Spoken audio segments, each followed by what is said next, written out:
Allez, on va prendre maintenant la direction du Proche-Orient pour retrouver là-bas notre correspondant et néanmoins ami, Franck Genozo. Bonjour Franck.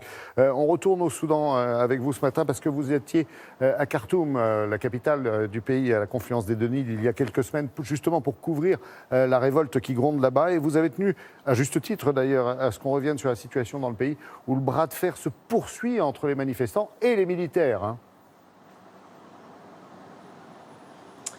Oui, bonjour Laurent, et vous avez raison, on en parle un peu moins ces derniers temps de cette révolte populaire et pacifique au Soudan, et pourtant elle se poursuit malgré le bain de sang perpétré il y a maintenant 3 semaines lorsque les forces de sécurité ont ouvert le feu sur la foule des manifestants. Cela fait maintenant 6 mois que les Soudanais descendent dans la rue pour faire chuter le régime. Ils ont obtenu en avril l'arrestation par les militaires de l'ancien dictateur Omar el-Béchir, mais depuis ils se battent pour que l'armée transfère le pouvoir à une instance civile. Et vous allez voir que malgré la chaleur absolument torride actuellement au Soudan, ils se battent chaque nuit, ils se mobilisent. Les manifestations se poursuivent dans les rues de Khartoum. Regardez ce sujet préparé avec Jonah Messina.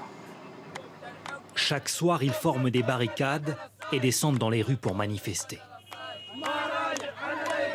Malgré les violences et les intimidations, ces Soudanais continuent à réclamer que le pouvoir soit rendu aux civils.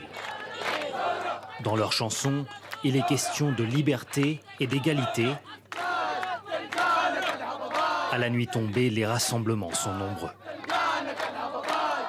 Après les violences que nous avons subies, les gens ont conscience qu'il faut continuer à se mobiliser. On le fait au nom des personnes qui ont disparu et de celles qui ont peur du régime et de ses armes et qui n'osent pas descendre dans la rue.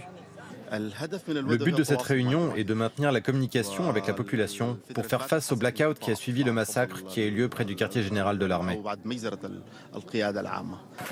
Il y a 3 semaines, les forces de sécurité ont ouvert le feu sur la foule des protestataires. Selon le bilan établi par les manifestants, il y aurait eu 128 morts en l'espace de quelques heures. La fusillade a eu lieu en plein centre de Khartoum, devant le quartier général de l'armée. Un carrefour occupé pacifiquement par les révolutionnaires depuis l'éviction de l'ancien dictateur Omar el-Béchir. Depuis, Internet a été coupé, impossible de se connecter à la 4G. Seule une poignée de cybercafés continue à pouvoir fournir quelques minutes de connexion. Personne ne sait comment communiquer. Il y a beaucoup de gens qui ont disparu. On ne sait pas où ils sont. C'est pour ça que l'armée a coupé Internet, pour que les gens soient isolés, pour qu'ils ne puissent pas se rassembler. L'économie du pays tourne toujours au ralenti et les habitants peinent désormais à trouver du carburant. Les pourparlers entre pouvoir militaire et représentants de la contestation sont pour l'instant suspendus. Un pays voisin, l'Éthiopie, a proposé de jouer les médiateurs pour trouver un accord et mettre fin au blocage. Oui, alors justement, une seule question, Franck. Qu'est-ce qui bloque dans cette négociation entre civils et militaires ? Eh bien, ce qui bloque, Laurent, c'est la composition de ce qu'on appelle le Conseil de transition. C'est cette instance qui sera chargée d'amener le Soudan vers des élections libres d'ici 3 ans. Et chacun cherche à y être majoritaire, civil comme militaire. Alors, vous l'avez vu, les voisins éthiopiens tentent une médiation.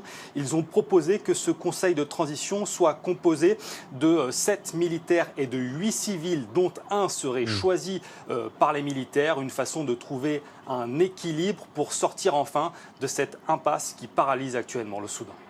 Merci beaucoup Franck, bien sûr, pour ce reportage et évidemment pour ces explications.